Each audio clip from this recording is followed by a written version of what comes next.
Olá, muito boa tarde. São 5 horas aqui em Ji-Paraná. A gente fala ao vivo, então, aqui nas plataformas do Doc News. Estamos aí com mais uma live ao vivo. Hoje a gente vai falar sobre um assunto extremamente importante para todos nós, né? Que é a preservação e a criação também de abelhas. E para isso eu convidei aqui a Elisângela Hoffmann, que já está aí na nossa tela. Elisângela, primeiramente, muito boa tarde. Assim, é um prazer ter você aqui. É a primeira vez que a gente conversa, né, pelo Doc News. E eu já te agradeço antecipadamente, você, a sua família aí, o Cândido, por disponibilizar esse tempo para a gente ter essa conversa que eu julgo extremamente importante, que é com relação às abelhas. Eu sei que você é uma especialista no assunto. Obrigada, Roberto, pela oportunidade. Agradeço a todos aí que vão estar nos seguindo, né, ao longo dessa transmissão e acompanho o nosso trabalho com carinho, com amor, que é o que as abelhas merecem, né? A nossa dedicação, no mínimo, para que conheça quem são e qual a importância delas para a nossa vida, né? Ô, Elisângela, antes da gente começar, então, nosso bate-papo, né, a nossa conversa essa tarde de sexta-feira, eu queria, e antes da gente entrar no assunto próprio, que é o tema da nossa live de hoje, eu queria que você falasse um pouquinho da Elisângela. Quem é a Elisângela, para quem ainda não te conhece? Eu sei que você é extremamente conhecido em Ji-Paraná, não só em Ji-Paraná, na região, mas para quem vai ver essa entrevista agora, ou vai ver essa entrevista depois, que a gente vai deixar ela aqui nas nossas plataformas, quem que é a Elisângela Hoffmann? Então, eu sou a caçula de 5 filhos, todos nascidos aqui em Ji-Paraná. Meus pais vieram do Paraná no início da década de 70. Então, eu sou de 82, imagine, e a caçula de 5 filhos, então eles tiveram aqui uma história de muita coragem para enfrentar e adotar essa terra, adotar, eu nem digo, ter essa terra como deles até hoje, né? Nós crescemos eu cresci em Ouro Preto até aos meus 11 anos, nasci em Paraná, e os meus pais foram morar em Ouro Preto quando eu tinha 4 anos. Quando eu tinha 11 anos, voltamos para Ji-Paraná. E segui, então, me casei muito cedo, né? Porque no sítio não tinha oportunidade de eu estar estudando, então me casei dos 16 para os 17, continuei morando aqui em Ji-Paraná, tive os meus 2 filhos, e quando o menor, o caçula, estava com 5 anos, eu decidi voltar a estudar. Até então, eu sou até hoje, né, agricultora, trabalhei na feira, fui feirante, e assim, questão assim de cultivar a terra, aquele amor à terra. E em 2004, o meu pai adoeceu. Em 2004, eu passei a olhar de forma diferente para as abelhas, porque o medo era muito grande que ele já estivesse doente e ainda tomasse um mel que não fosse mel. Mas eu imaginava que era mais fácil, né? Mas às vezes a gente se engana. Mas o desafio é tão prazeroso, né? Que eu não desisti e surgiu um enxame aqui em casa, eu tentei colocar ele na caixa, não deu certo. Então, fomos em busca de um curso pela Emater. Então, em 2004 mesmo, nós fizemos esse curso pela Emater. E do nosso grupo, eu não me lembro bem, mas eram uns 15 alunos, só eu e o meu esposo Cândido que continuou na atividade, mas com muita dificuldade. Então, nós passamos a olhar diferente a flora, o local onde colocava as abelhas, que as coisas não estavam dando certo, sem alguém para apoiar. E então, em 2011, que eu voltei a estudar, eu decidi que eu ia fazer biologia. Só que eu não tinha condições de pagar uma faculdade. Então, eu já sabia que ia ser difícil. Eu ia ter que abandonar a feira, ia ter que parar de trabalhar com retirar leite, né, como nós trabalhávamos, e que eu ia pagar por isso, por essa escolha de alguma forma, né? Mas depois da vida já não ser fácil, o medo das dificuldades diminui muito, se torna a gente muito forte. E aí eu tive o apoio da família, voltei a estudar, sabendo que ia ter que competir com alunos de todo o Brasil e continuar sendo dona de casa e trabalhando, plantando, fazendo a colheita, né, para entregar para o PAA. Então, seguindo na vida da agricultura familiar, eu consegui, em 2014, terminar o terceiro ano, e graças aos meus professores que dedicaram muito também, que eu agradeço muito cada um deles, eu consegui a minha bolsa integral na antiga UBRA, e eu fui, então, cursar Ciências Biológicas com a bolsa integral. E novos desafios surgiram. Então, bacana, eu Elisângela. me formei o ano passado em ciências biológicas, com um foco que continuou nas abelhas. Bom, então, assim, eu já conheço a sua história, mas repetindo, né, para quem ainda não te conhece, em 2004, você teve, então, um problema de saúde com seu pai, ele precisava usar o mel, então foi a partir daí que você teve esse encontro com as abelhas, teve esse encontro e se apaixonou, né? Não foi olhando flores que eu descobri as abelhas, e hoje eu utilizo muito o olhar para as flores para que outras pessoas descubram as abelhas, porque hoje em dia é mais fácil encontrar um criador de abelhas, como era naquela época, era mais difícil, né? Mas quando as pessoas aprendem a olhar para as flores e ver só as flores, quando alguém fala da função da abelha, eles nunca mais olham para as flores sem procurar alguma abelha por perto. Não foi olhando para as flores que eu descobri a necessidade de ter o mel, não. A paixão pelas abelhas, não. Foi uma Elisângela, necessidade. quando a gente fala assim de abelha, não te interrompendo, já te interrompendo, como diria o Jô Soares, Imagina. ah, para mim é um tema muito importante. Eu já fiz várias matérias, inclusive com você e com o Cândido, com relação às abelhas, mas às vezes as pessoas podem pensar, mas abelha e daí, né? E a gente sabe que na cultura popular, ah, a princípio, quando se vê um enxame em uma residência, no sítio, eu não sei se pode dizer isso com mais propriedade, mas a princípio o que as pessoas que querem ou faziam, até por falta de informação, destruir aquele enxame, né? Isso continua? Isso tem mudado? Como é que está? Aqui na nossa região, na linha 106, que é onde eu moro, desde que nós começamos com essa atividade, não houve mais o extermínio de colmeias aqui na região. Então, os vizinhos são bem compreensivos quanto eu resgatar e essas abelhas, algumas voltarem para a natureza. Mesmo que volte para a natureza, eles não matam. E isso é uma alegria muito grande. Mas, em geral, isso acontece muito hoje, ainda mesmo com as atividades do SOS Abelhas em Foco, ainda é pouco. Mesmo com todo o meu TCC ser voltado para o resgate de abelhas, das abelhas de ferrão na zona urbana de Ji-Paraná, ainda acontece muito isso. E isso piorou muito mais nos últimos dias, porque cada resgate demanda uma logística. Essa logística entra transporte, entra o trabalho braçal mesmo, o combustível, então os EPIs, a caixa onde nós vamos colocar ela, então isso tudo tem um preço. E foi tamanha a demanda que chegou um momento que eu não pude mais fazer isso de forma gratuita. Então, nós começamos a cobrar uma taxa colaborativa de R$ 100. Para você ter uma ideia, uma caixa para colocar uma abelha é mais de R$ 200.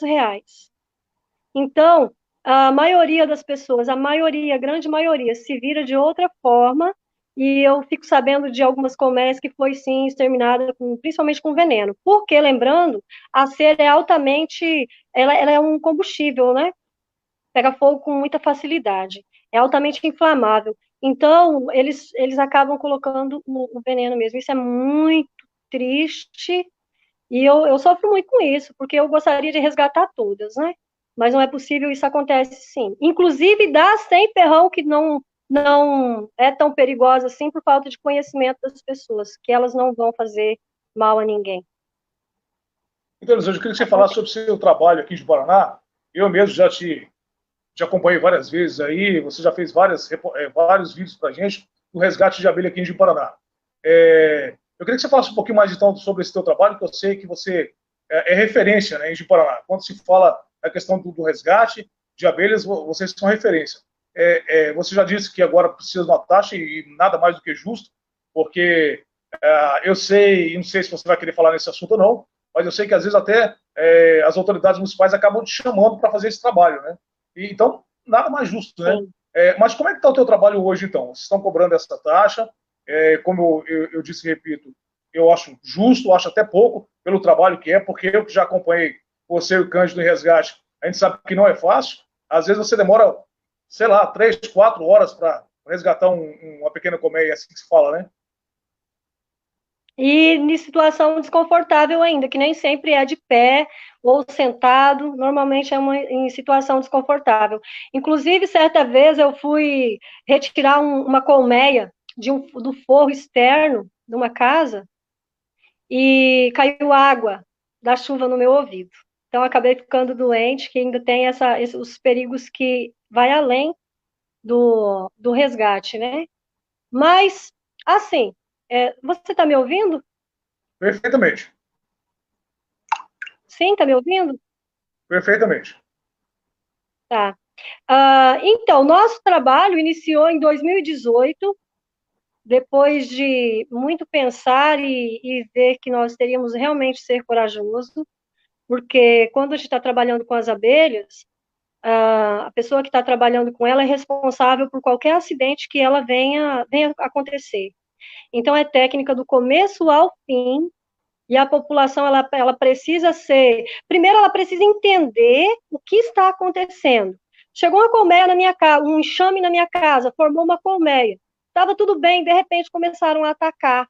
Por quê? Então, isso tem um motivo.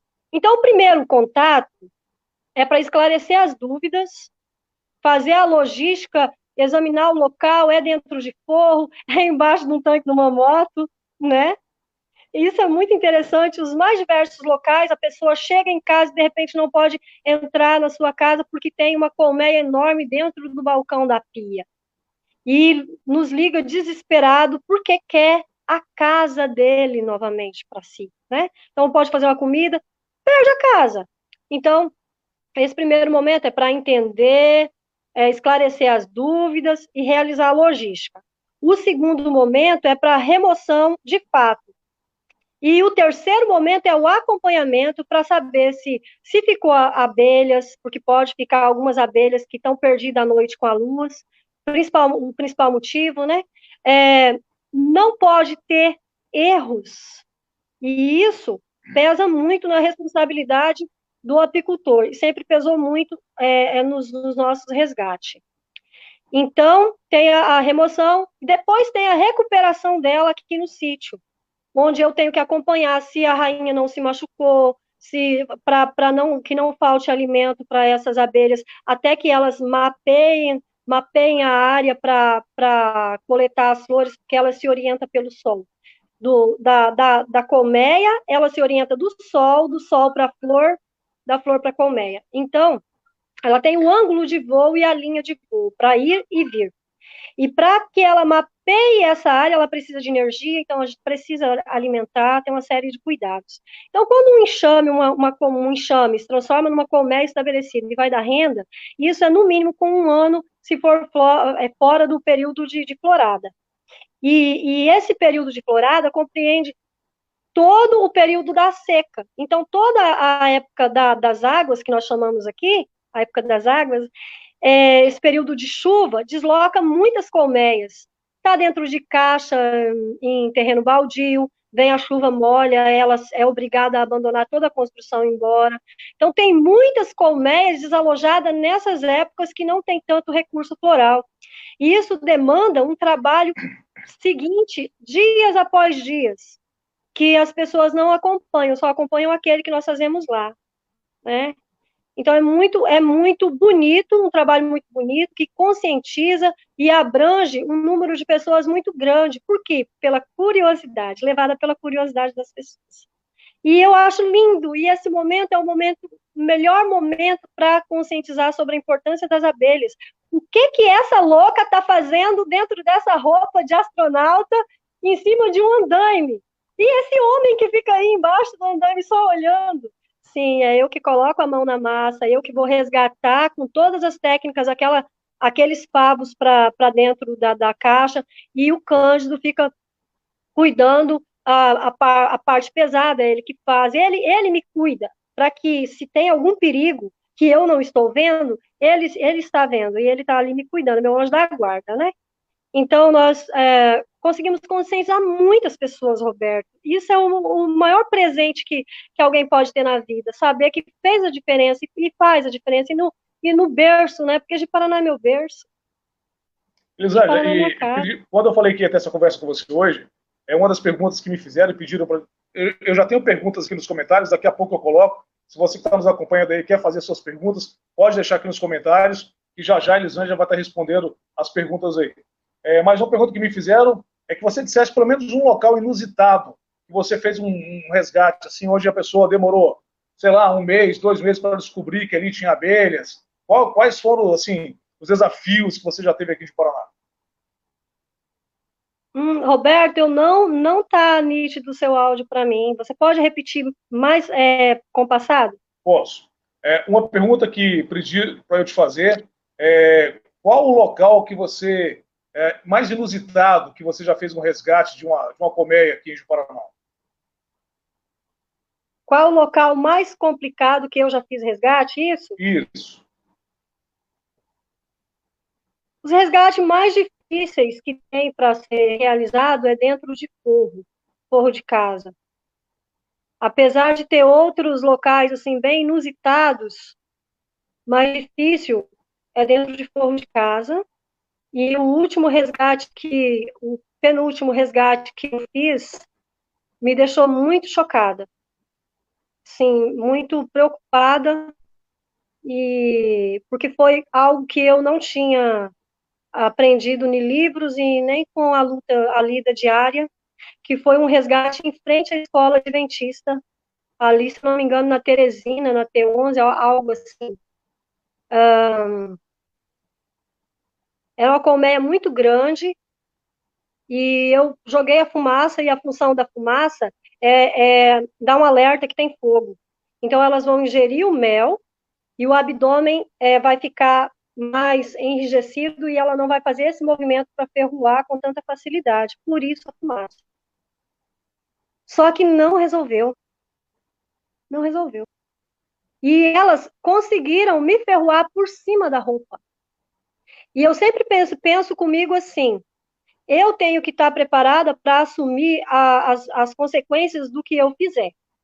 Então, se eu não utilizei as técnicas, ou se as técnicas que eu utilizei não foram o suficiente, nem que eu vá para o hospital depois, eu não posso deixar outras pessoas em risco e acontecer isso com outras pessoas, eu sou responsável. Graças a Deus, já esse cuidado e pensar assim evita muitos acidentes, né? Mas aquele dia foi surreal. As abelhas me atacaram muito, eu contei 22 serruadas aqui nessa região onde pegava o EPI, daqui, aqui, onde tinha a diferença da camiseta para a luva. E eu ergui os braços para alcançar os favos. Muito mel, muito filhote, muitas abelhas, e retiramos, recuperamos, ela está perfeita hoje, totalmente recuperada, esse ano vai dar uma boa colheita, é uma das minhas melhores matrizes. Mas o que ela faz? O que eu pude perceber na biologia dela é que ela coloca o néctar, retira a umidade e já tapa o favo. Então, não tinha favos disponível para ela absorver esse mel. Então, eu já teria que ter utilizado técnicas associadas. E foi um aprendizado muito grande, mas eu fiquei... a Elisângela de hoje é outra. Porque antes eu tinha cuidado, hoje eu tenho mais cuidado ainda. E depois disso eu conversei com a Cláudia de Jesus. Falei, Cláudia, a gente precisa fazer alguma coisa que está muito perigoso, a população ela tem curiosidade, está passando na rua, as abelhas atacaram pessoas nesse dia, e isso é muito sério, não pode acontecer. Então, nós fizemos um requerimento, esse requerimento ele foi aprovado no fim do ano passado, foi aprovado pela Câmara dos Vereadores, para que a Prefeitura contrate uma equipe qualificada e devidamente equipada, né, com os EPIs devidos, para que seja feita essa remoção com segurança para as abelhas e a população. Não tivemos resposta até hoje, mas está lá o requerimento para análise e nós estamos aguardando a resposta. É necessário. E tem um enxame enorme que está causando muitos problemas, se não me engano, na CAERD. Se eu não me engano, é no pátio, na área verde da CAERD. Já me chamaram para resgatar, mas lá tem uns 20 metros de altura. Então, um enxame desse, uma colmeia enorme dessa, pode liberar até 9 novos enxames para a natureza. E isso é um problema ambiental e causa também um problema social gravíssimo. Sem dúvida alguma. Esse Bom, foi o sinal da Elisângela está mais travando um pouquinho, a Elisângela está, como ela já disse, no sítio, às vezes a internet então não está muito boa, mas o áudio está perfeito, a gente vai continuar, viu, Elisângela? Bom, a gente já tem aqui uns recadinhos então, mensagens aqui da Marta Luna. Olha, Marta, grande abraço, tá? Saudade de você, viu? A Marta Luna lá do Detran, aqui de Paraná, sempre aí nas campanhas do trânsito. É saudade de você. Você, uma pessoa fantástica aqui de Paraná, sempre cuidando aí do nosso trânsito, tá? Marta Luna está dizendo aí que a nossa terra é acolhedora, sem dúvida alguma, porque você e a sua família vieram do Paraná. Ela diz aqui também, mulher forte, guerreira, parabéns. Então tá aí, a Marta Luna dando uns parabéns aí pelo seu trabalho, Elisângela. Pô, a gente também tem aqui o Valdeci Cândido, o Valdeci, nosso amigo Valdeci. Grande abraço, viu, Valdeci? O Valdeci está sempre com a gente aqui participando das lives. Parabéns pelo trabalho. E a Marta mandou outra perguntinha aqui, ó. Qual o valor médio pago por litro do mel? O mel de qualidade que você tanto luta por isso, Elisângela. Hoje, o mel está valendo R$ 45 o litro, ou o quilo. O quilo ou o litro varia da embalagem disponível no momento, mas o valor é R$ 45. Esse é o valor médio, que compensa para que o apicultor continue trabalhando, sabe? Então, antes da gente pensar no valor do mel, tem que lembrar que ele necessita ser justo, porque é um trabalho como qualquer outro, que demanda tempo, dedicação, e que está ajudando a manter as abelhinhas na natureza, né? Fazendo a polinização, o trabalho dela. Elisângela, vou aproveitar a pergunta aqui da Marta Luna. Qual o tempo, em média, como é que você explicaria para a gente, nós que somos assim, leigos no assunto, para que as abelhas criem 1 litro de mel? Como é que funciona isso? Depende do fluxo de néctar e do tamanho populacional. Se a população tiver aí em torno quase umas 80 mil abelhas, que pode chegar a 80 mil abelhas ou mais, depende da técnica que o apicultor utiliza, né? Para que essa população seja abrigada, ou seja, quanto maior a população, maior espaço. E a técnica também. Se tiver uma florada, por exemplo, eu tenho uma florada silvestre, que enquanto uma planta está emitindo flores, outras não. Vai demorar um pouco mais para ser realizado esse preparo de 1 litro de mel pelas abelhas. Agora, se eu tenho uma florada como um plantio de girassol, vai encher muito mais rápido, né? A casa. A colmeia é a melgueira. A melgueira é o local onde é depositado o mel, que fica acima da colmeia, que é o ninho, né? O ninho dela. Tem o ninho e as melgueiras são caixas menores que ficam acima do ninho. Então, ela vai encher mais rápido essas melgueiras. Então, vai depender da técnica empregada, do nível de conhecimento do apicultor e da florada. Mas a média de colheita aqui, no mínimo, é 3 colheitas por ano. No mínimo, é 3 colheitas por ano. Só que entra de novo as técnicas. Por exemplo, se eu tenho a máquina de tirar o mel, que é a centrífuga, eu não vou destruir os favos. Então, ela vai me gerar aí 3 ou 4 colheitas. Se eu não tenho essa máquina, eu vou espremer os favos. As abelhas vão ter que novamente refazer tudo os favos. E ela gasta de 6 a 7 litros de mel para fazer 1 quilo de cera. Para vocês imaginar, fazer cera não é nada fácil, é muito difícil, viu? Então, vai depender da florada, mas o ideal é que um mês mais ou menos, ela uma colmeia boa aí, produza de 6 litros a mais por melgueira. Por melgueira. 6 litros a mais por melgueira, por mês. Ô, Elisângela, a gente tá... Perdão, pode continuar. Ao todo, a mínima média que uma colmeia pode dar por ano livre é R$ 800 de renda para o produtor da venda do mel. No mínimo. Só explorando o mel. Sem explorar outros produtos. Bom, a gente está vendo aqui algumas imagens que você separou para a gente. Eu acabei fazendo uma sequência, não sei se de repente por aquela sequência que você me mandou para a gente estar discutindo aqui, mas as imagens estão aí passando e enquanto isso, enquanto a gente entra para falar um pouquinho mais das abelhas, eu queria que você falasse um pouquinho para a gente. Tem uma pergunta para mim que ela veio pelo WhatsApp. As pessoas disseram que é muito comum a gente ter medo da abelha. E as pessoas realmente têm medo, né, de abelha. Isso é porque é aquilo que a gente ouvia falar dos pais antigamente, ou porque se mexer a abelha... enfim, por que as pessoas têm tanto medo de abelha? Nós precisamos entender que as abelhas, tem algumas que têm ferrão, outras que não têm ferrão, mas todas elas vão ter o seu mecanismo de defesa. Isso é explicado lá quando surgiram as primeiras flores. Então, eu tenho até uma listinha aqui para eu não me perder, sabe, Roberto? Mas conversar livre eu gosto mais ainda, né? Então, a era é dividido em períodos, e esse período é estudado pela ciência, né? Então, de acordo com a ciência, há 146 milhões de anos atrás, de 146 a 76 milhões de anos atrás, surgiram as primeiras flores, primeiras plantas com as primeiras flores. Algumas vespas que já existiam passou a coletar o néctar e o pólen para alimentar como complemento às suas larvas.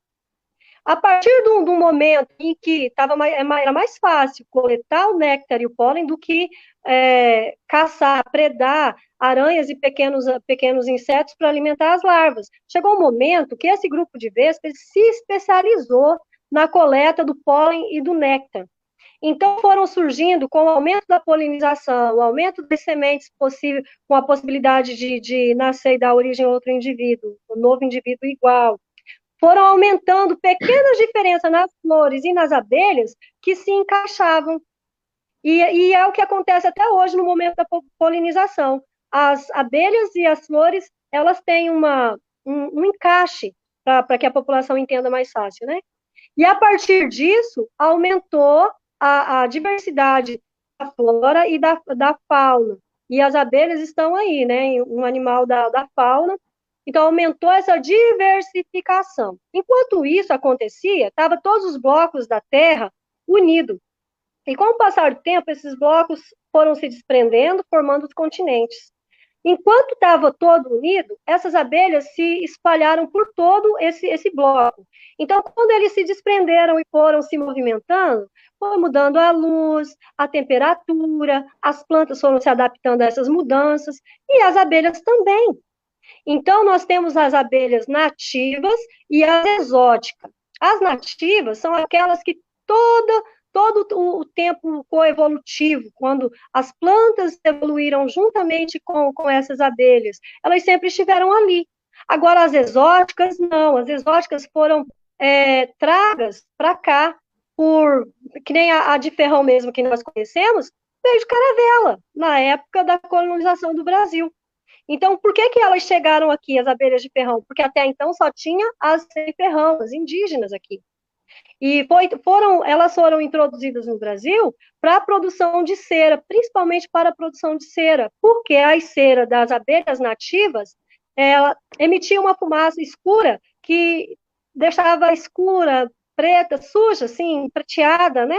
De uma cor, uma coloração que não era das esculturas dentro das igrejas e dos locais fechados que utilizavam as velas. Então, foi esse um dos motivos. Então, trouxeram para cá as abelhas italianas e europeias, que tinham um comportamento dócil em relação ao que nós temos hoje. Então, recentemente, né, na década de 50 para a década de 60, foi introduzida aqui uma outra raça, né, uma outra espécie, raça. Tinha a europeia, a italiana, e então trouxeram uma do continente africano, que é africana, mas trouxeram para teste. Só que ela é extremamente produtiva e defensiva. E essa abelha defensiva, ela foi para a natureza, por algum motivo ela foi para a natureza, e os machos dessas abelhas, que é os zangões, eles eram menores, eles ainda são, eles são menores e mais ágeis. Então, quando aquelas rainhas, daquelas colmeias tranquilas, que as pessoas trabalhavam com roupa normal e não era atacado, né, passaram a ser fecundada, quem chegava primeiro era aqueles machos que tinha um conjunto de fatores que favoreciam ele. Ele chegava primeiro na rainha, por quê? Mais leve, mais forte, e aí ela voltava para a colmeia fecundada, gerando um híbrido, que chamamos hoje de africanizada. Então, em 1964, as abelhas passaram a compor o grupo de 5 animais peçonhentos do Brasil, junto com cobras, lacraias e outros animais peçonhentos, como aranha, né? Então, foi uma mudança muito drástica, que a população sofreu muito, houve vítimas fatais. Por quê? Porque elas invadiam as colmeias onde as outras estavam, as outras que não atacavam. E quando o apicultor chegava para trabalhar, já não era mais aquela raça que ele tinha, era outra. E isso causou um colapso muito grande na produção de mel do Brasil. E a partir de então, as abelhas passaram a ser temidas, não quistas, que as pessoas passaram a não querer elas por perto. Porém, as abelhas, e a produção caiu muito, a produção do mel, por média de caixa, chegou a 3 litros ano por média de colmeia. E houve um desespero total. Só que aquelas abelhas que não produziam alimento durante o período de escassez, elas estavam sendo exterminadas por esse processo da seleção natural. Sem alimento, elas acabavam morrendo. Então, foi surgindo colmeias bem produtivas e a apicultura foi se desenvolvendo a ponto de ser hoje uma das atividades da ciência que tem pouco que se descobrir.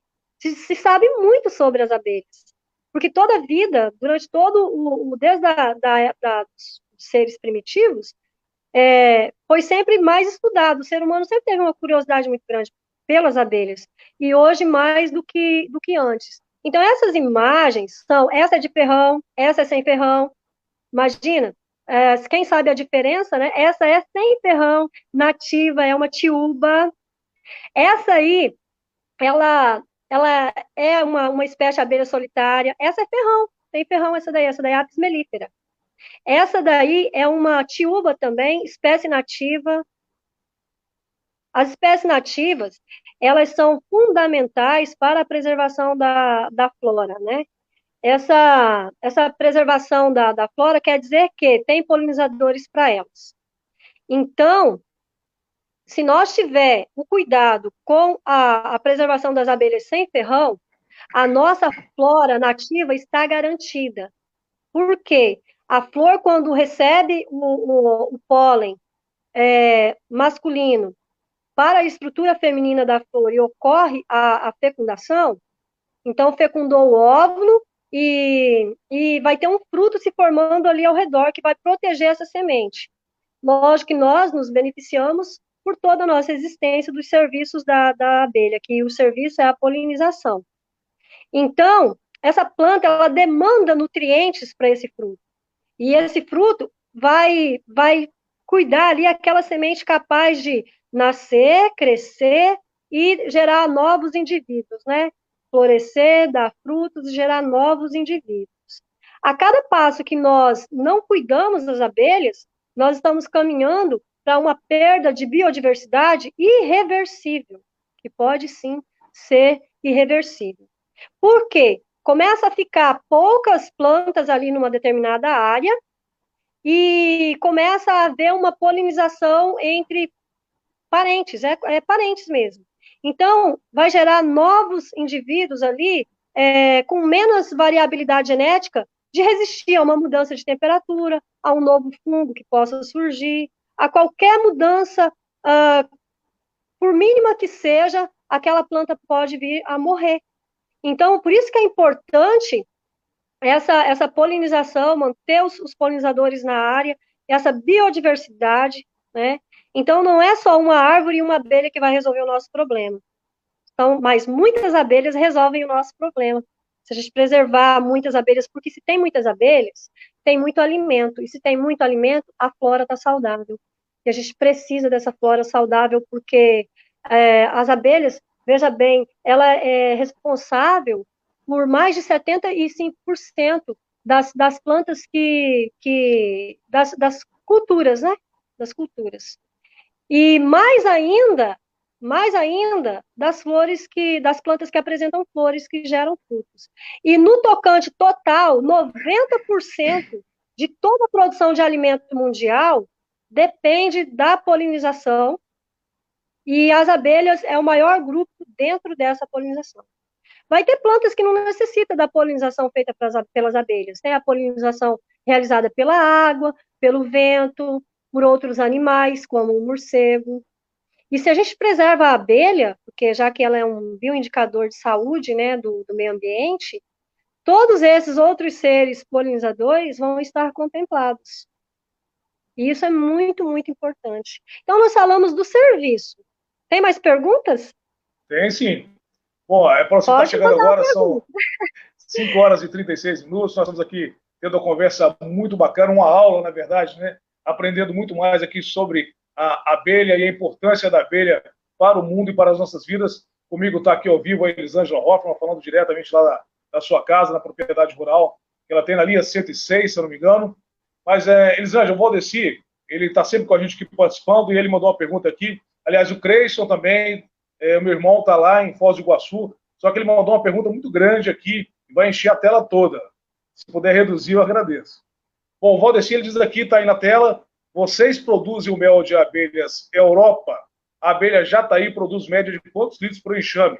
Existe diferença de valor? 3 perguntas aí, e eu aproveito para colocar a quarta, né? As diferenças de mel e se você puder falar um pouquinho, então, de suas propriedades, seria ótimo a gente esclarecer esse assunto. Sim, em primeiro lugar, o mel, eu fiz um resumo, mas bem resumido mesmo, né? É o adoçante natural, primeiro adoçante natural que a humanidade conheceu. O primeiro sabor adocicado foi o mel, né? Então, assim, eu até vou ler porque é bem resumido mesmo. Olha, ele fortalece o sistema imunológico, digestivo, ele é diurético, é expectorante, calmante, antirreumático, ele contém vitaminas A, B e C, e também muitas vitaminas, minerais, só para iniciar e para falar sobre o mel. Então, produzimos sim esse o mel de abelha Europa, mas vamos passar a falar agora o mel das africanizadas, que é a nossa raça que nós temos aqui, mas não tem problema não, eu vou entender que é a Europa sim. Então, produzimos, graças a Deus hoje nós ainda temos uma lista de espera, estamos aumentando aí os apiários para atender com todo carinho o, os nossos consumidores, temos consumidores desde 2004, e isso é muito, muito gratificante, né? Eu fico muito feliz com isso. E também tem o mel da Jataí, que é produzido em pequena escala. Uma Jataí, ela chega a produzir 1 litro de mel por ano. Então, enquanto o litro do mel da europeia, da Europa, né, sai a R$ 45, 30 ml é vendido a R$ 20 do mel de Jataí. Por que é vendido? Nem é vendido por litro. Por que é vendido por ml? Porque a utilização é mais medicinal e é utilizada com gotas de mel de jataí, né? É extremamente cicatrizante, ele tem 10 vezes mais antibiótico do que o mel das Europa, né, europeia. Então, ele é extremamente poderoso em relação a todos os outros mel. Os méis, eles têm diferença devido à floração, à época da colheita, que a umidade vai influenciar, né, na densidade dele, o sabor, as flores influenciam também no sabor do mel, porque o mel, ele também tem um pouco de pólen, e o pólen no mel é considerado uma impureza. Mas é normal, essa sempre vai ter, porque é o trabalho das abelhas ali dentro da colmeia, né? Gira em torno do pólen, que é a proteína, e do mel, que é o energético, para que elas tenham energia para buscar essa proteína, tá tudo casadinho ali, perfeitamente, né? Então, vai ter a diferença, mas não é como entre as abelhas sem ferrão. Imagina que vai ter a diferença nos méis por colheita das abelhas de ferrão, mas que essa diferença é maior ainda entre as abelhas sem ferrão, porque cada uma tem um processo de fermentação, coisa que não ocorre com as abelhas de ferrão. Então, dessa fermentação ali dentro da colmeia, a forma que elas utilizam o pólen, a forma que é depositado, algumas têm os potes, eu vou colocar aqui na mão, vou tentar trazer, ó, o pólen, os potes onde elas colocam pólen é pequenininho assim, ó, assim. Da Jataí, por exemplo. E já da Uruçu, da Tiúba, vamos dizer que ele é assim, deste tamanho. Então, ali tem tudo muda, o espaço, o cheiro é diferente e também as propriedades medicinais. Mas digo para vocês, o mel da abelha sem ferrão, que das nativas, sempre vai ter mais propriedades medicinais do que o mel da abelha de ferrão. Essa aí é uma jataí, se eu não me engano, é uma jataí. Nós temos várias colmeias aqui de jataís, vindas de resgate. Chegou um momento, Roberto, que não foi só as abelhas de ferrão que nós resgatamos. Chegou um momento que nós tivemos que resgatar as outras abelhas também. As pessoas se conscientizaram e passaram a buscar ajuda. E aí o projeto hoje atende com o resgate de todos os tipos de abelhas. Isso é muito legal. Bacana, Elisângela. Eu sempre falo que com você a gente tem uma aula. Eu tenho umas perguntas ali nos comentários, já eu coloco. Tenho perguntas do WhatsApp também. Uma das perguntas do WhatsApp que pediram para eu fazer para você com relação ao mel. A gente já entrou nesse assunto do mel. Como é que se toma o mel? Pode-se tomar o mel várias vezes ao dia? É mais ou menos essa aqui a pergunta, tá? Pode-se tomar várias vezes ao dia? O que você receitaria? Então, o mel é uma mistura de açúcares, né? Ele só não tem a sacarose, não deve ter. Mas ele tem ali a frutose, vários tipos de açúcares. Então, os diabéticos, ele deve tomar cuidado ao consumir o mel, ou nem deve consumir o mel. O mel, assim como um alimento, qualquer outro alimento, tudo em excesso faz mal, né? Então, se você tomar uma colher de mel por dia, você já vai sentir a diferença, e muito. Você sente a diferença no sistema respiratório, no sistema digestivo, o intestino passa a funcionar melhor, né? Lembrando que, como eu falei, ele também é diurético. Então, a partir do momento que o intestino absorve todos os nutrientes, isso vai refletir na pele, vai refletir no sistema imunológico, que vai estar mais reforçado, né? Então, a pessoa sente a diferença já a partir de uma colher de mel, mas não é interessante que abuse do consumo, não. Tá bom, Elisângela. Principalmente para crianças e pessoas diabéticas, o mel não é indicado para criança abaixo de 1 ano e 3 meses. Não é indicado. Então fica aí o alerta. O Cres, como eu disse, está acompanhando a gente lá em Foz do Iguaçu. Lá agora deve estar uns 4, 5 graus, estão num frio louco. Mas ele diz aqui o seguinte: uma vez um enxame de abelhas passou em direção à minha casa e ficou por lá em uma palmeira seca durante mais de hora. Os bombeiros não puderam me ajudar. Precisei ficar com a casa fechada até que elas fossem embora. Que fenômeno é esse dessa migração delas?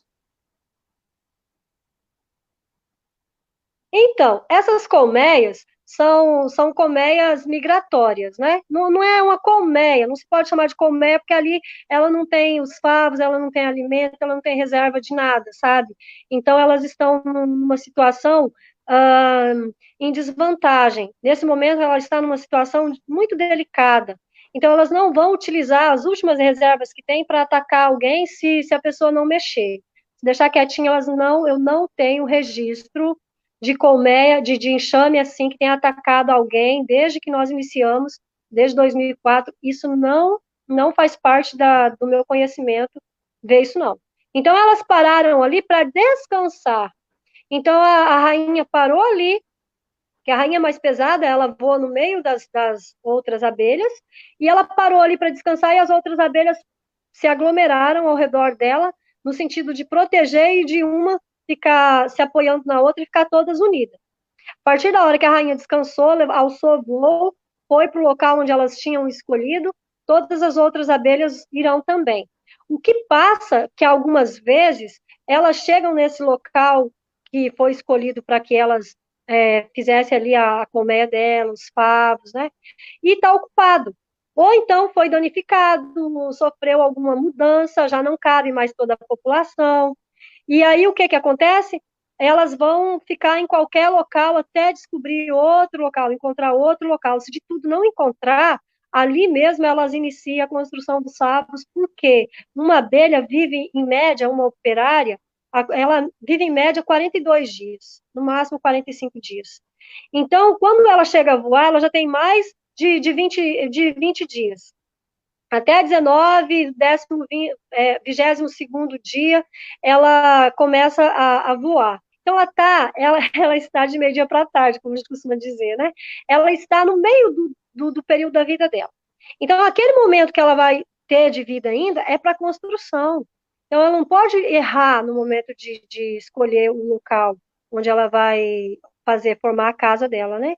Porque aí a rainha precisa começar a botar, construir botar mesmo os seus filhotinhos, alimentar, para que eles dêem origem a novos indivíduos, porque aqueles ali estão com os dias contados. Então, nesse momento, ela não tem a tendência de atacar ninguém, os bombeiros, infelizmente, os bombeiros não resgatam nem de jeito nenhum. Aqui em Ji-Paraná, os bombeiros não resgatam de jeito nenhum. Pode estar assim, pode estar instalado, não. Mas o bombeiro tinha razão, era só deixar quietinho que elas iam embora mesmo. Mas às vezes chega a ficar até 8 dias, esperando encontrar um novo local.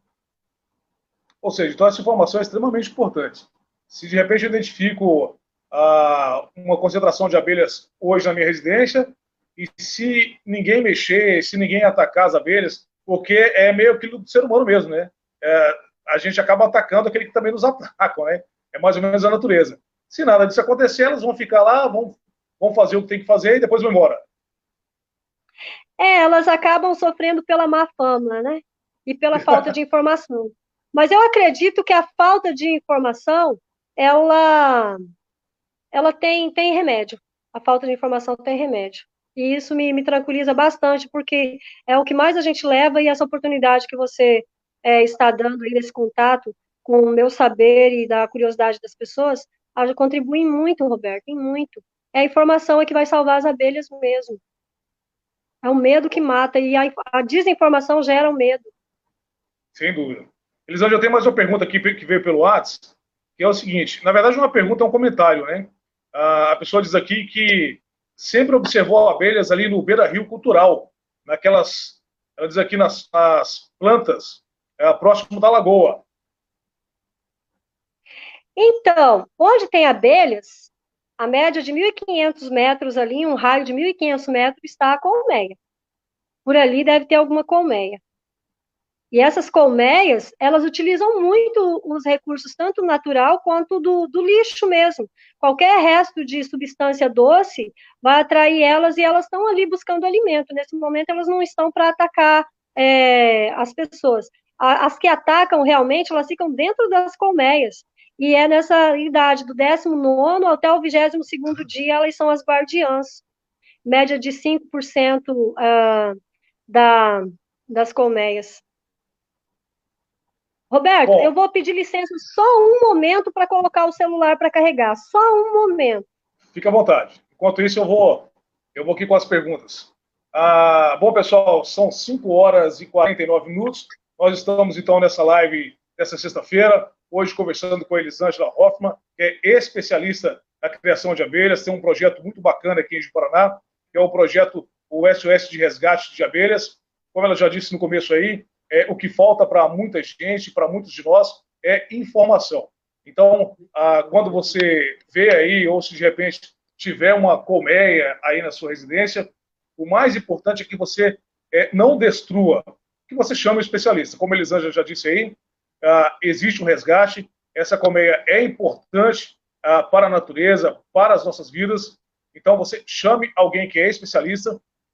É muito fácil encontrar a Elisângela aí nas redes sociais, é só você digitar aí no Facebook, ou então ela tem uma página lá muito especial que é o SOS Abelhas. Então é só você procurar Elisângela Hoffmann nas redes sociais, tenho certeza que a Elisângela vai estar sempre pronta a te passar as informações. Bom, enquanto isso, Elisângela já está de volta ali, o Crespo continua falando com a gente aqui, você deu uma explicação aí, mas ele está dizendo aqui, ó, mas foi mesmo assustador.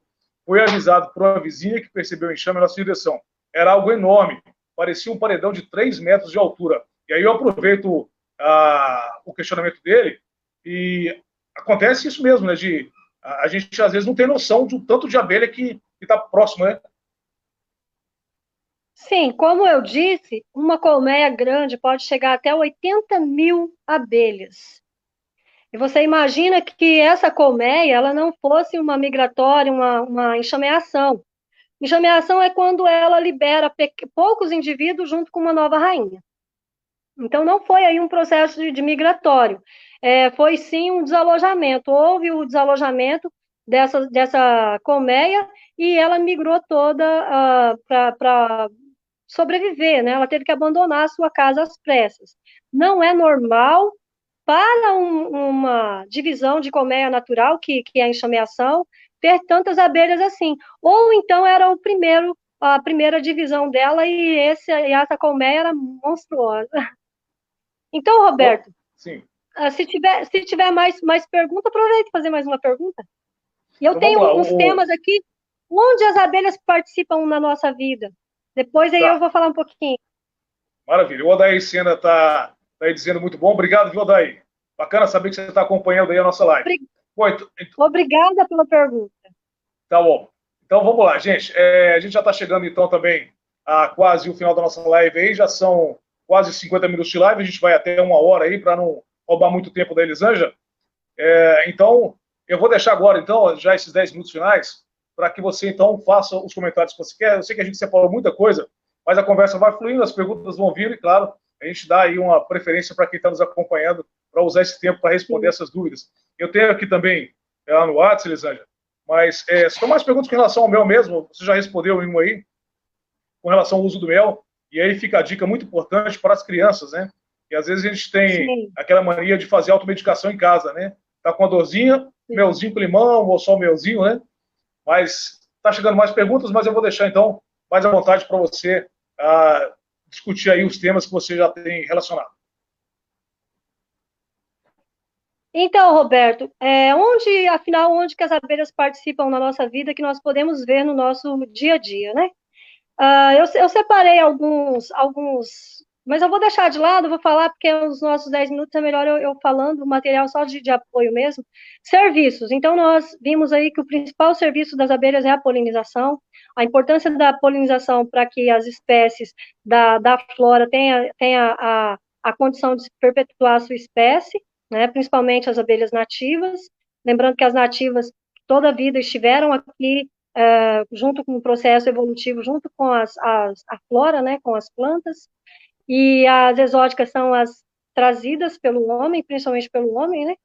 E também tem os produtos das abelhas que pode ser explorado comercialmente, que o homem sabe utilizar muito bem desde os primórdios da humanidade, é o mel mais conhecido, o pólen, que eles costumam chamar de bifinho verde, o filé das flores, tem mais proteína que a carne.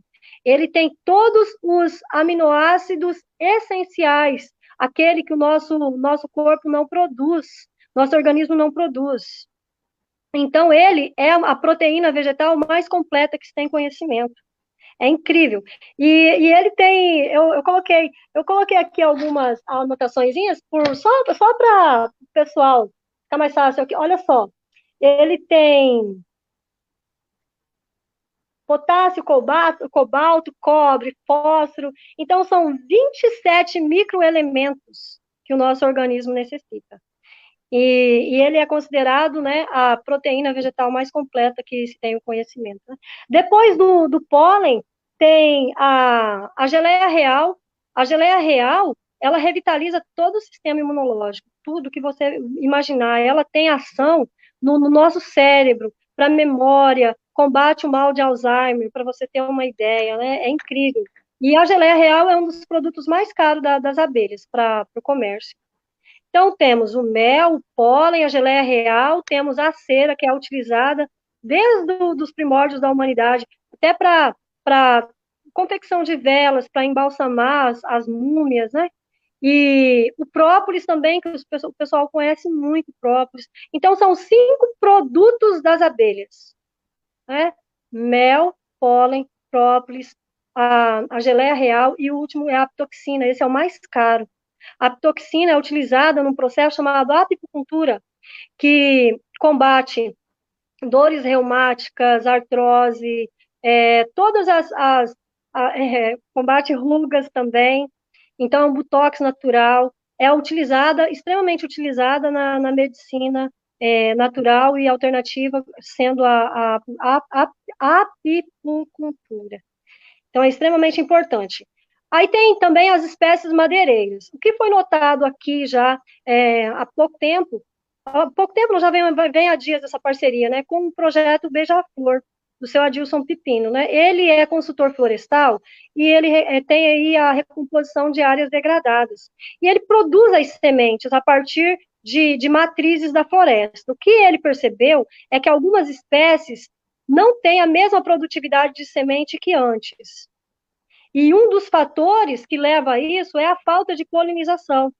A demanda de polinizadores é maior do que a oferta. Então, a natureza não tem essa oferta que as plantas necessitam para gerar a quantia de sementes que ela tem potencial. Está tudo certo com a planta, só não tem mesmo a abelha. E então, nós somos convidados a participar do projeto Beija-Flor, com a introdução dos apiários nas áreas em recomposição florestal. Isso garante tanto a produção de sementes para novas espécies, quanto alimento para a fauna e a flora, para a fauna. Porque se a flora não estiver saudável, não estiver produzindo alimento para esses animais, ocorre que muitos deles acabam migrando para a cidade e causando um problema bem mais sério, né? Como é no caso das araras mesmo, indo para a cidade, vários animais que acabam indo buscar alimento na cidade que não tem.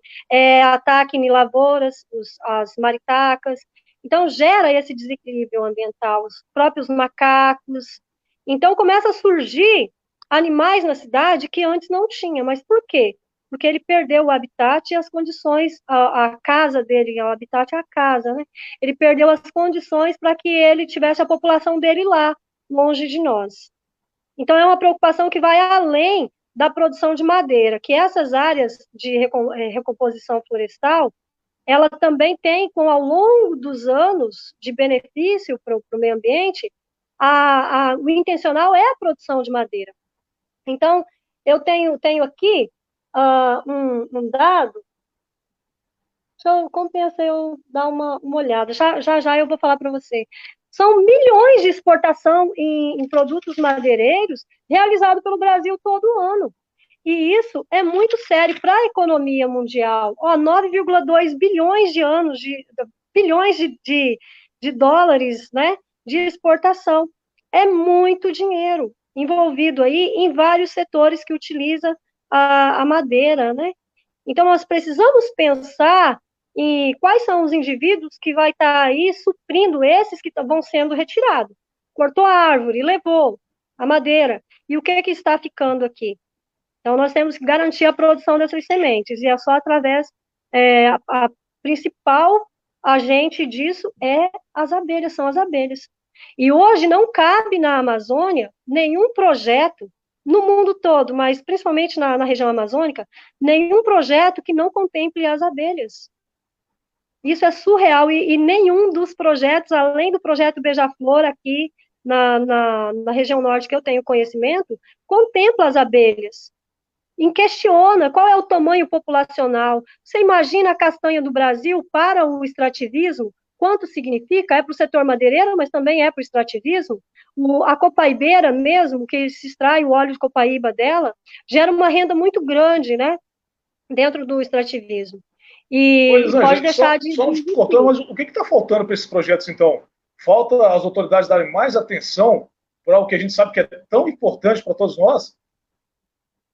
Eles sabem, Roberto, o que falta para eles é coragem. O que falta para eles é coragem. Porque eu já estive de frente a frente com esses pesquisadores de todas as ONGs que tem aqui, e eles acham lindo, só que o que eu entendo que é medo. Inclusive, já disseram até que eu estava no fórum errado quando eu questionei isso.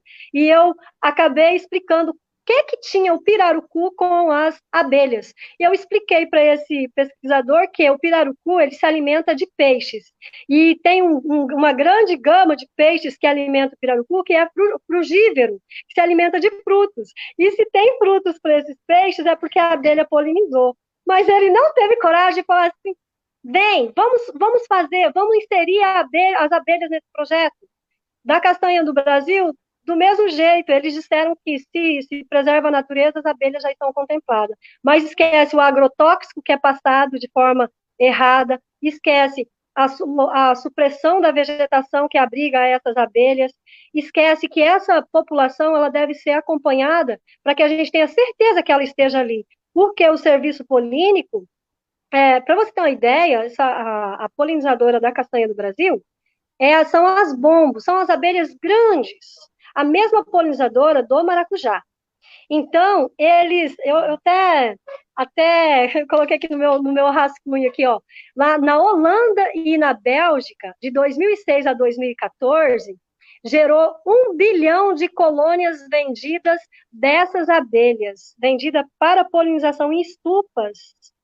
E são essas abelhas capazes de polinizar a castanha do Brasil também. Por quê? Eles produziram essas abelhas, mas aqui nós temos a nativa, que é a xilócopa, que é do mesmo tamanho. Então, ela tem força para abrir a flor, entrar no centro da flor, ter contato com a estrutura reprodutiva da flor e fazer a fecundação.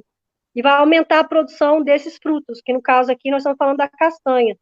E nós temos de graça esse serviço, um serviço que já está sendo cobrado, o serviço polínico, a partir da hora que, principalmente a Europa, assistiu a síndrome do desaparecimento de colônias, abelhas sair e não retornar, por diversos fatores, por isso uma síndrome, eles passaram a calcular o valor da polinização, e isso é cifras, são bilhões de dólares estimado. Eles estimam de acordo com a exportação, com a produção e exportação.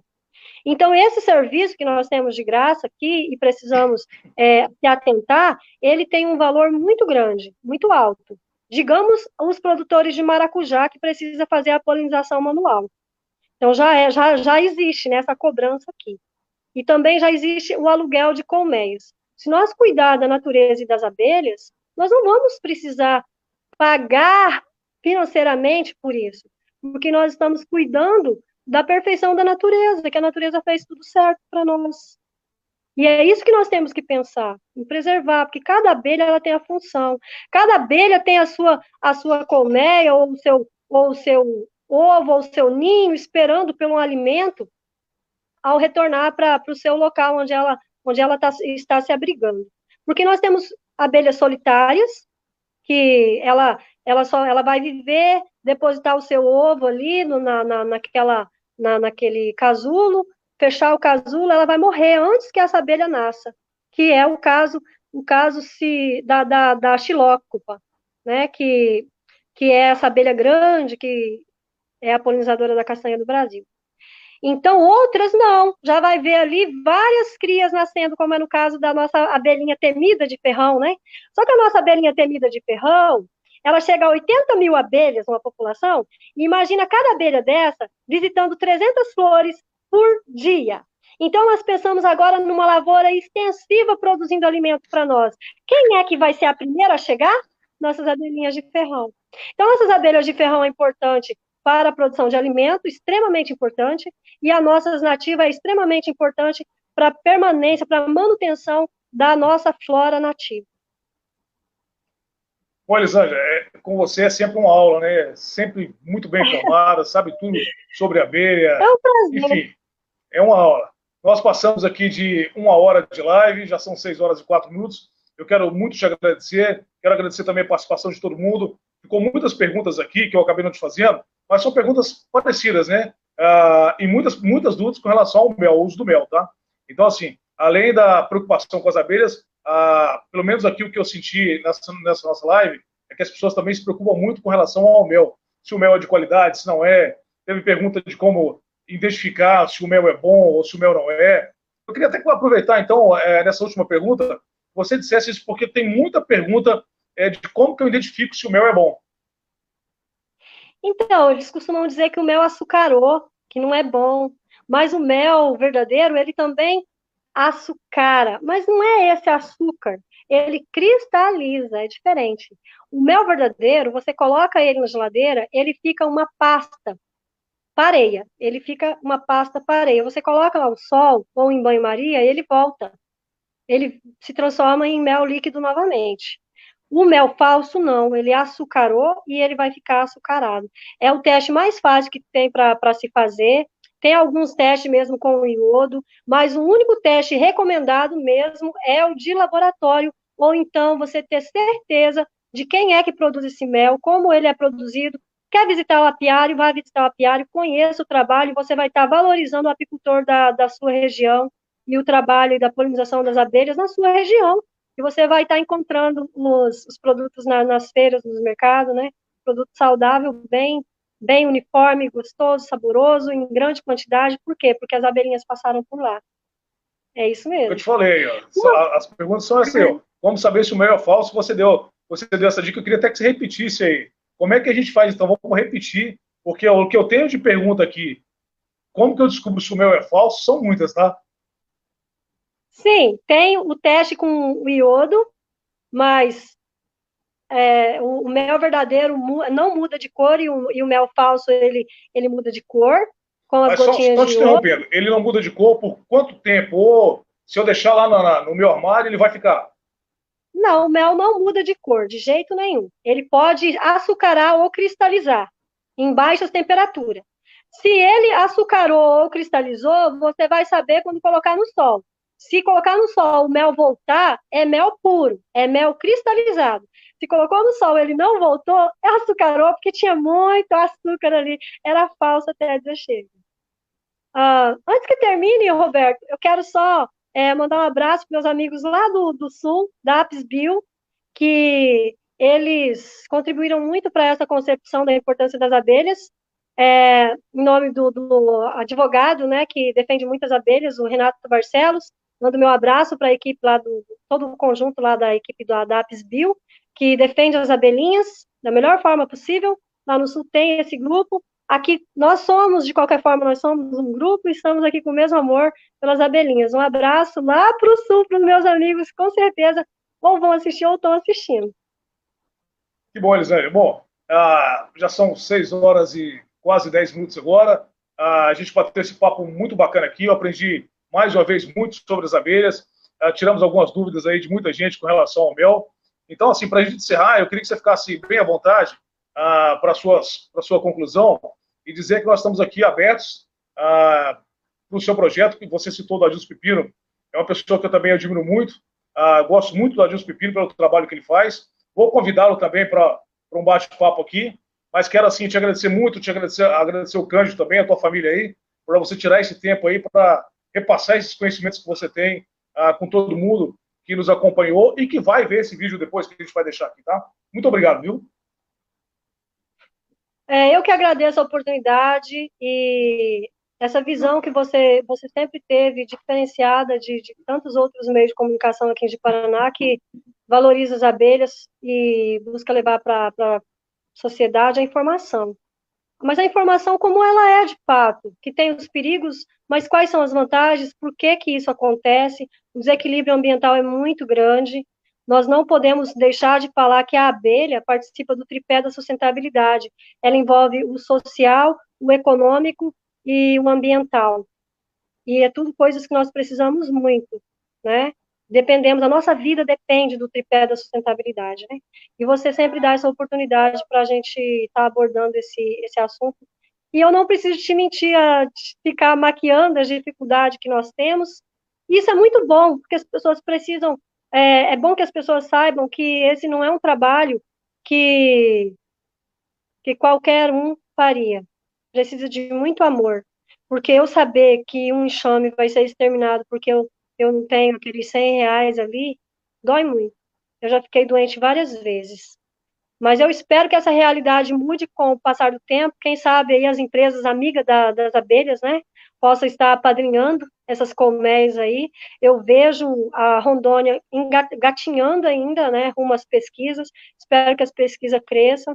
e que nós nos valorizemos uns aos outros, independente de qual ser que seja. Não existe vida mais importante que a outra, né? E nós estamos tudo aqui, o mundo é a nossa casa, vamos cuidar dele. Te agradeço muito, Roberto. Você é uma pessoa muito iluminada. Te agradeço muito. Obrigado. Obrigado, Elisângela. Bom, então a gente vai encerrar essa live aqui com a Elisângela. Eu conversei aqui com a Elisângela Hoffmann, que gentilmente tirou esse tempo hoje para falar com a gente mais sobre abelhas. Eu realmente fico muito feliz pelo trabalho que você desenvolve, torço muito para que, pelo menos a classe política, né, te apoie, já que a gente tem tantas dificuldades aí no resgate desses chames, e conta comigo sempre aí o que precisar, para a gente cobrar, para a gente ajudar de alguma forma, nós estamos à disposição, tá? Tá, joia, muito obrigada. Prometo que eu vou responder todas as perguntas. Pode deixar, então. Bom, pessoal, a gente encerra, então, aí essa live com as imagens que a Elisângela cedeu para a gente. São as imagens aí que ela fez lá na propriedade dela. Então, assim, ó, um grande abraço a todo mundo, para você que acompanhou, para você que vai ver esse vídeo depois. Um forte abraço. Se tiver mais outras perguntas, pode deixar para a gente aqui, que a gente encaminha para a Elisângela. Como eu disse, é só procurar a Elisângela Hoffmann aí nas redes sociais e entrar em contato com ela, que faz esse trabalho muito bacana aí com o câncer. Bom, pessoal, então esse foi a live de hoje. Eu espero que você curta aí. E qualquer dúvida, só acessar o nosso site, o Doc News. A cada clique você se informa.